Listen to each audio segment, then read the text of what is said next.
And now it's time for Blowing Smoke. And welcome back. It's time for Blowing Smoke. So this week we're going to interview myself.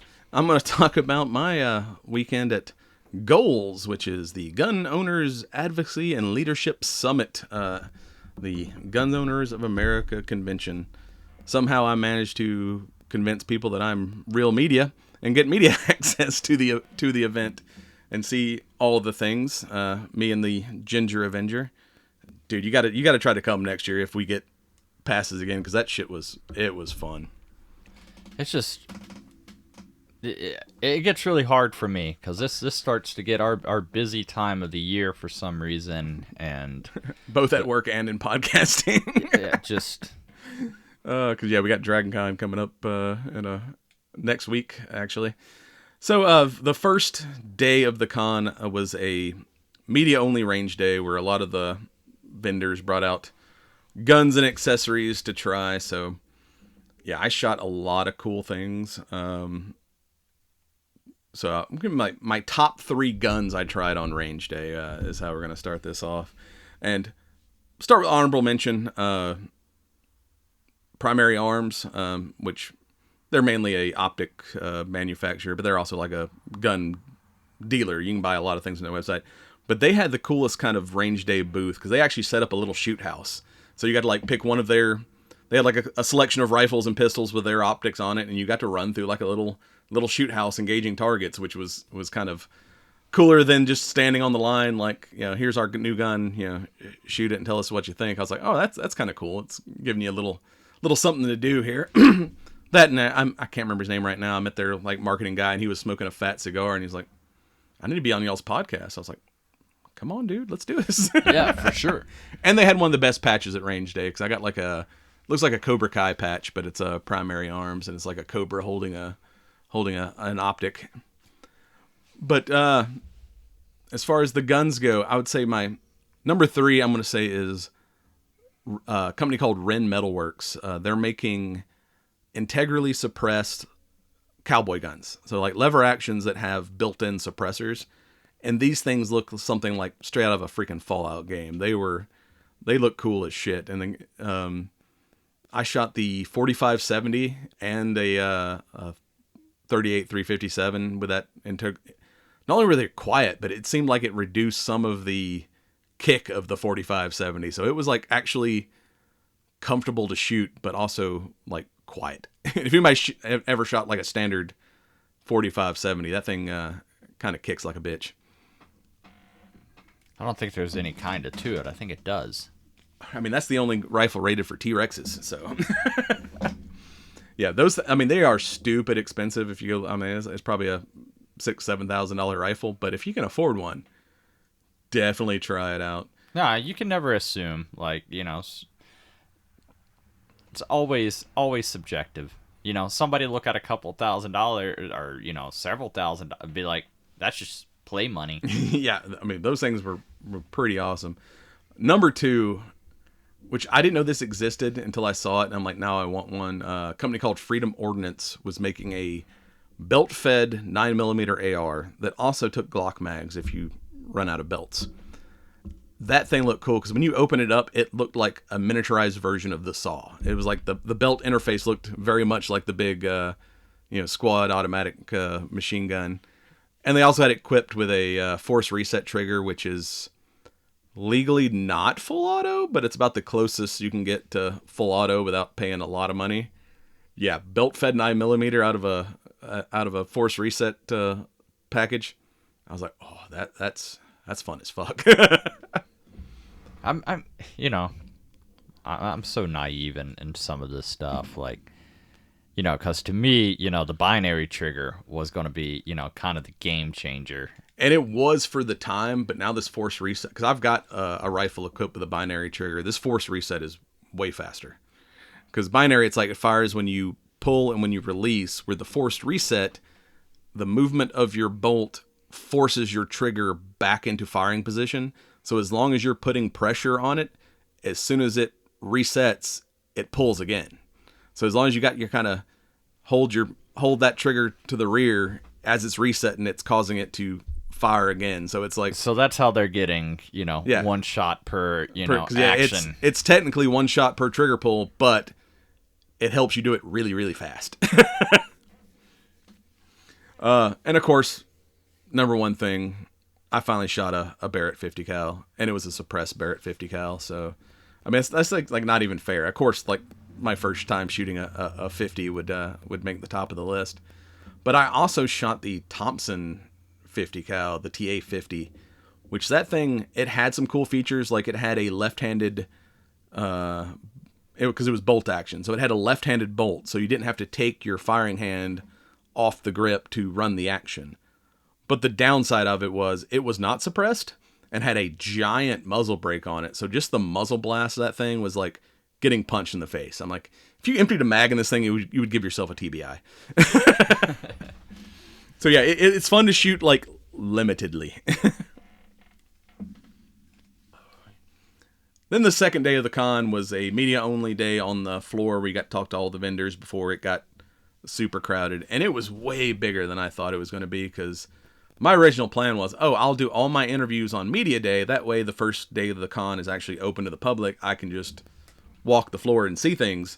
But no, I made it about halfway through the convention floor before I was like, yep, we're out of battery. We're going to have to come back tomorrow and finish these interviews. First off, I'm going to have best swag, because if you've ever been to a trade show, every booth is giving away something: patches, stickers, pens, bags. Everybody wants their stuff to be memorable. Yeah, and my wife took this as like a competition. I think we came home with an entire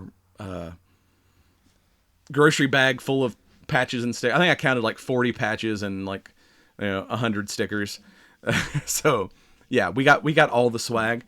In the Canic Century booth, they probably had the best patches, and it was like every time I had walked by, they had like put out different patches. So I don't know how many patches I got just from the Canic Century booth, but yeah, it was like they had really nice patches, but they just kept like throughout the day like throwing out new ones. Like, hey, have you got this one yet? Have you got this one yet? So yeah, I definitely they get the award for like best swag. Best guns that I saw at media day that weren't at the range. Well, we got to, of course, like I said, we talked about the Freedom Ordnance belt feds. 5150 Rifle Company, they had some cool stuff because they were making ARs that didn't have takedown pins. So instead of the little push pins to detach your upper from your lower, they had basically like a camming system where you kind of pressed in a button and then flipped a switch and the gun came apart. So if you've had to deal with the little push pins, sometimes they're easy to get out, and sometimes you gotta like hammer those fuckers with your mallet. This like single button, you could do it like one-handed. You just kind of like press and twist, and everything came apart. So much easier to, if you're in the field and something happens and you need to like take your gun apart to like fix something or clear something. That is actually a really cool feature. And also, when it locked down, I've never had an AR that didn't have at least a little bit of rattle. It was super tight. There was no rattle to it. Like it really like seemed like a better way to put your rifles together. Other than that, we had Tippmann Ordnance, which they make Gatling guns, 9mm Gatling guns. That was probably the coolest thing I see. And they even and they take Glock mags too. But they had a upgrade for their original Gatling gun design that also you could use make it belt fed. Oh, so, wow. Belt fed 9mm old school fucking Gatling guns. They also had a 22 model that was maybe like a foot long. It was like this little tiny like 22. I'm like, oh yeah, fucking go like ham on some squirrels with that thing. And they also it hadn't been released yet, and I can't remember. He just kind of jokes that was their pirate gun, but they had a pump action 380 pistol. I mean, it had a side loading gate like a lever action rifle, but it was like pump action pistol. I've never seen anything like that in the real world. And my last favorite thing, because I'm a Canic fan, and I love the TTI Combat. Canic has released a new version of the TTI Combat, the TTI Combat Smoke. So it's exactly like the original TTI Combat, but it's like black and gray with a bronze barrel. It looked cool as shit. I'm like, if I didn't already have a TTI Combat, I'm like, yeah, I would need that in the collection. For sure. Yeah, I've seen that circulating around, and I'm like, Yeah, it was not out yet at the show, but it came out this week, so now you can order them. Best booth, because everybody's got I would say, to me, it was either Palmetto State Armory or Holosun. Palmetto State was one of the bigger booths, but they pretty much had, because they sell guns, but they also make guns, and they had pretty much one of every gun that they make there. So if you've ever wanted to like lay hands on a Palmetto State rifle or pistol and see what they felt like, it was there. I mean, they had pretty much every model that they make. Instead of just like one or two like highlights, it was like, you want to see our entire catalog? Come on in, here it is. And then Holosun was the same way. They had pretty much every single optic that they make mounted on something, so you didn't have to just like look at an optic on a shelf. No, like if you wanted to pick up a pistol and look through it and see what it looks like, or pick up a rifle and look through it and see what it looks like, they had every option there, and it mounted on something so you could see how it would look on your actual weapon. And they also had those like virtual reality shooting trainers we keep seeing ads on Facebook. They had one of those set up in their booth too. There was a line to play with it, so I never got to try it out, but I sat there and watched it for a minute. I'm like, oh, I need one of these. This looks cool as shit. Because I think they had like an option in that program to put Holosun optics on your virtual pistols. So I was like, that's cool as shit. No P320s randomly going off from the folks at SIG? No, there was no SIG. SIG did not have a booth there. I did make a joke. I stopped and talked to the Goat Gun guys that make the little miniature gun models, and I was looking at the P320 Goat Gun model, and he's like, yeah, those things are like pretty well built. It's all metal. You can drop them. It's not going to hurt them. I'm like, so it's safer than the real pistol, right? And he started laughing.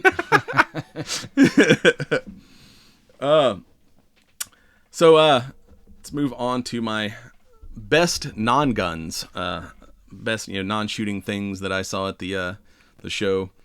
One was TCRT targets. They made these self-healing rubber targets. I mean, they were about maybe a 1/4 inch thick, and you could get them in different sizes. You can get them in like the small, like almost like plate rack size, up to like the full silhouette targets. But they actually put them, that's what we were shooting at range day, and they took some of the targets from range day and had them in their booth, so you could see that these things had been shot probably thousands of times, and they were still solid. I mean, if it got a little too dirty, basically all you had to do was like, hit it with a shot of spray paint to like, because they had like stencils and stuff, so you can like, put different targets on the thing, but like it looked like a pinprick. And they had some that they're like, yeah, that was shot with a 50 cal, and it just looked like somebody just took a pin and like poked it through. I think they said it would take like, with 5.56, it was rated for 400 rounds per inch, and if you like actually put 400 rounds in like 1 inch and it wore out, that they had like patches that you could just get and slap on it and patch any holes that develop over time. So if someone who does a lot of shooting, those things have a long lifespan. Another thing is cool fire trainer. One of my complaints of doing dry fire training is having to rack the slide every time I want to do a trigger press. Where cool fire, it replaces basically your barrel of your gun and adds basically like a CO2 that you fill kind of like you fill your cigar lighters. You just like take your can, top it off, and every time you pull the trigger, it releases CO2 and causes your slide to move. So you get like realistic recoil with your dry fire training. And they had it for pistols and rifles. And I tried them both, and it legitimately felt like a real recoil without the sound. And they even had a laser attachment. So if you were using something like the Mantis X laser trainer, you can use that with the Mantis stuff and not have to keep racking your slide every time you want to pull a trigger. That's pretty awesome. Speaking of training, Drill Index, there was a company making basically these like a deck of cards that had shooting drills on them, and they were also made out of waterproof material, so they're not going to get wet or damaged when you take them to the range or leave them in your range bag. And if you're at the the range and you've got choice paralysis, you can't think of what I want to work on today, you can just draw a random card out of the deck. I think there's like 64 drills in the deck. So yeah, it kind of keeps your training fresh and different. You're not stuck doing the same thing. Well, all the I time. mean, then again, too, like, I would, like, if I had a deck of cards, shuffle at random and be like, boom, here's your drill, Yeah, And- if we were doing like a competition and stuff to make it fair, like, all right, here's what we're gonna do today, and like, well, throw one of and those out. it keeps people from just getting, into that rut of Doing I'm the just same doing the thing same over and thing, over again. And lastly, there was a bag company called Grab, and they make like your kind of like your chest bag, your fanny pack type bags for if you're for off body concealed carry. Like if you're going to the gym and you're not wearing a belt, so it's hard to carry your main gun and your gym shorts. A little sling bag might be. But the cool thing about these things were they were no zippers. It was a magnetic locking mechanism. So basically, you just grab it and rip it open. I think he said like with practice they were getting sub-second draws out of the bag, and it was like a strong ass magnet. So it wouldn't like accidentally. I mean, you had to like really intentionally put some rip to open these things up, and they were both molly lined and Velcro. So and they made holsters for the bag, so you get a holster for whatever you're carrying. But the holsters were all Kydex and Velcro backed, so you could kind of adjust how you want them sitting in your. And if you got multiple guns, you can order multiple holsters and just Velcro them in and out of your bag. If you have like gun ADHD like me, and I'm constantly changing what I'm carrying. Yeah, those things are really cool. And lastly, I've got best accessories. These are things that aren't guns, but you kind of have to have a gun to use them. Gearhead Works made a new pistol brace that I liked, and they also had John Wick's car in their booth, which was kind of cool. So you got to see the Mustang up close. That's awesome. And it was the wrecked Mustang from like the second John Wick. What made their most braces are like you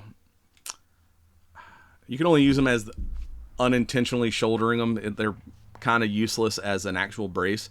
But this thing was metal, and basically you could either have it closed so it looks kind of stockish like a normal pistol brace, but then you could also like open it up and it kind of made like an L shape.